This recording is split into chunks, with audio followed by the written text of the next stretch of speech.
Well, folks, we're here at Oshkosh EAA AirVenture 2014. We have stumbled into this wonderful story, wonderful old airplane in the antique classic area of AirVenture.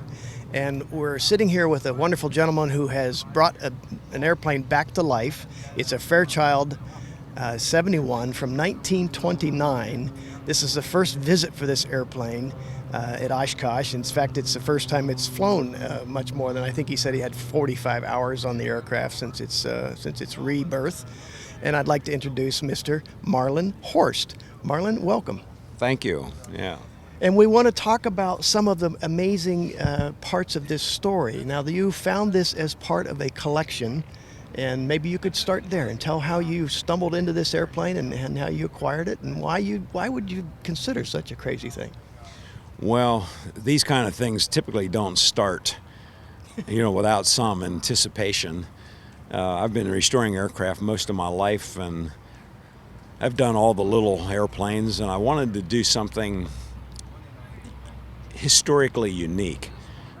I had a friend of mine who was running Waco Classics at the time, Pat Horrigan, and I just told him, if you ever find anything, let me know. Well, unbeknownst to both of us, that on the market would come a lifelong collection of aircraft by a gentleman by the name of Gene Frank out in Caldwell, Idaho. He was a crop duster airplane operator over the years. Of course, airplanes die, and he didn't throw them away, he just stuffed them in barns. He had 6 hangars, and in his lifetime ended up accumulating approximately 50 airplanes, about 45 of them of museum significance in terms of historic significance.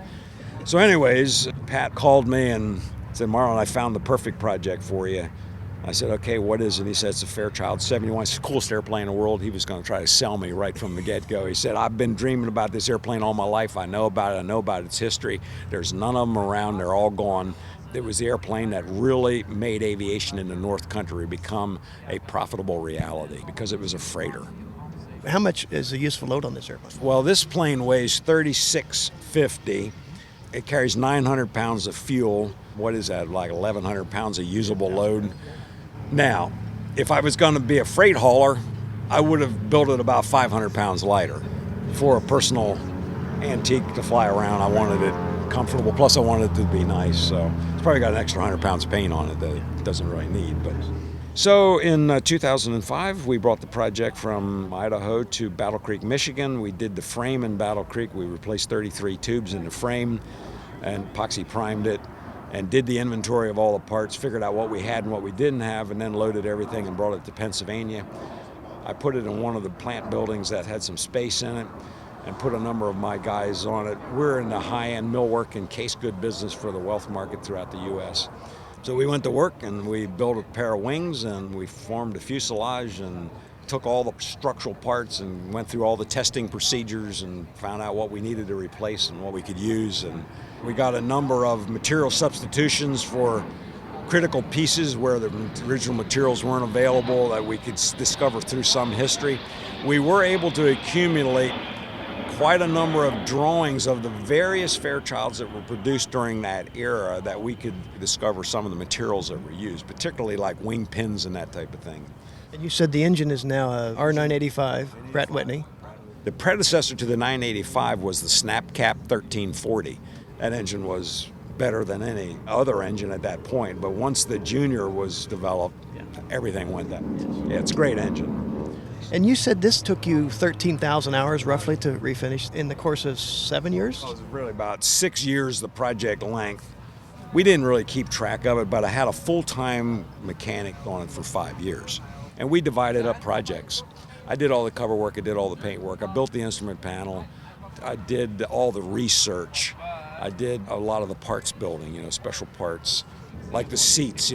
Tom Dixon had a seat, so by photographs and then by some dimensions, I reverse engineered them into SolidWorks, and then from there had the tubes made and welded up the tubes, and then I got a friend of ours to wicker the seats for us. So, a lot of that kind of work, that just goes on. So you must really be fascinated by the era to be able to do this. There was a gentleman here this morning that had a Model A Ford, came down with a Model A Ford. We've been dreaming about getting a Model A, 1929 Model A, because the hardware on this airplane is all Model A hardware. Very common in that yeah, era, right? very common in that era. Yeah. So I think that'll be something that we'll probably do. You know, So you'll display them together? yeah, display them. That'd be together. fun. Yeah. She can drive it with the grandkids to a show, and I can fly it with with some more grandkids to a show. You know, so How fun. yeah.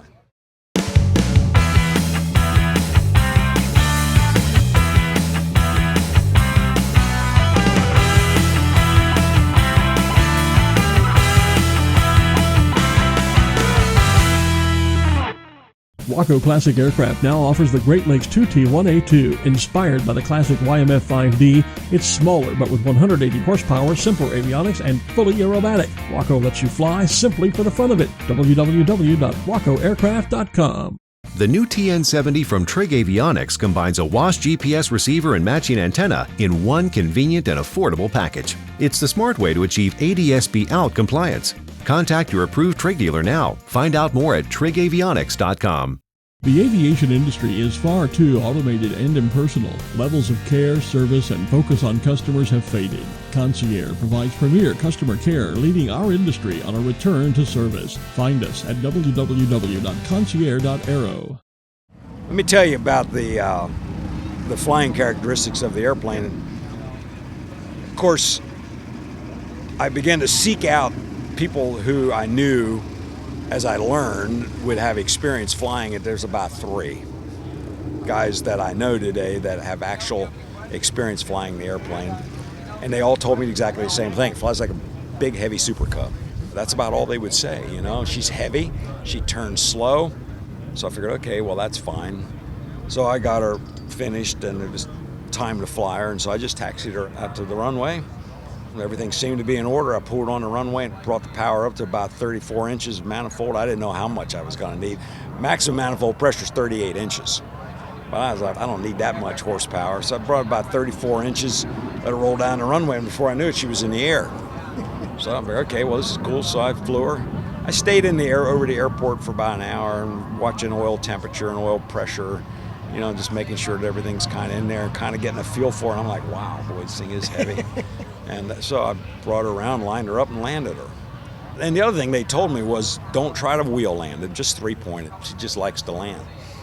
60 mile an hour, basically just like I would fly a Super Cub, because even a Super Cub without flaps, you get her below 60, she's going to start sinking, and when you flare, she's going to quit. That wing, when it gets to where she's done flying, she's coming down. Is this a Clark Y? It's a Goddardton, Okay. which is a version of the Clark Y. Okay. And it's got 11-inch minor chord. I mean, that's a thick wing. So came in at 60, came down, flared, sat there and wait like you would do on any big biplane. You just sit there and wait, she's going to land. And then you walk it out. So I did. And I'm like, when's this thing going to land? I'm sitting there, and I'm going, when's it going to land? All of a sudden, I realized I was down. I had been down for quite a while, and I didn't even know I had landed. And that is exactly its landing characteristics. It's got 6 inches of great oleo travel. You approach at 60 and you just flare, and she slowly settles down on the wheels, and them oleos are so soft that you can't feel it settle. She just settles down. I have a locking tail wheel that we designed that has 5 degrees of travel left and right. So I have 2.5 either direction. Basically, it gives me about 25 feet of control and 150 feet of length of runway. So you've flown this airplane 45 hours. What's the funnest thing you've done in it so far? Funnest thing I did with it, I took my mom, who is 86 years old, the day before. Now this sounds a little strange, but you have to understand our family and our faith. But my dad passed away at 87 years old, and so the family, I have 2 brothers and 2 sisters, 5 of us, and we live in 5 different states. And there's 13 grandchildren to my mom, and they are all teenagers or young adults, and they're in college and all over the place. So they came from 9 states. All 41 of us got together for my dad's funeral, and my brothers and sisters wanted to ride. So I said to my mom, I said, Mom, how about going for a ride? She said, oh, I'd love that. So I got my mom, my oldest son, who had not ridden in it yet, 2 or 3 of the grandkids, and a brother. I thought, this is okay. This is the first time I filled all the seats. I got my mom in this airplane.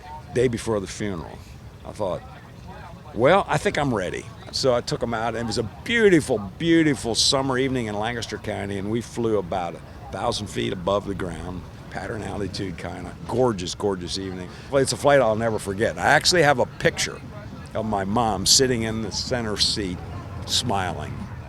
Yeah, nobody ever asked me that question, but that's what came, so that was real special. We're very family motivated. Airplanes are not the most important things in our life. It's a hobby, kind of out of control on the one hand. We've been given the privilege to own a beautiful airport and have some nice airplanes, but that's just material stuff, you know. After that, our faith is very important to us, and we just believe that we're here for a purpose. Yep. And the purpose is to be stewarded. And that works in a project like this. There's a stewarding process of history. While that's not the highest priority, it needs to be part of a human priority. Yes. Because without history, we are lost people. Yes, we are. We don't have any clue. And what we feel going on in America today, particularly education, is we're not teaching our children the right things. And so, but anyways, we'll at least try to do our part with our family. So this airplane is teaching you It's things. taught me a lot. Yeah. It's taught me a lot. Vision and discipline. If you're going to start something, if it's worth doing, you got to finish it. It's a great lesson to teach your family. You can look at this airplane and see both of those in absolute droves, because it takes that vision of where you're going with this airplane. It also takes the discipline of every day you've got to do it right. We talk about this with old airplanes quite a bit, but one of the things about these old airplanes is this is just another chapter in their life. That's right. And you've brought it back to life in order to live that next chapter. Congratulations. Yeah. Marlin, thank you for spending the time with us, and thank you for bringing this absolutely beautiful airplane to life and to bring it to Oshkosh. It's just a joy for all of us. Thank you very kindly. All right.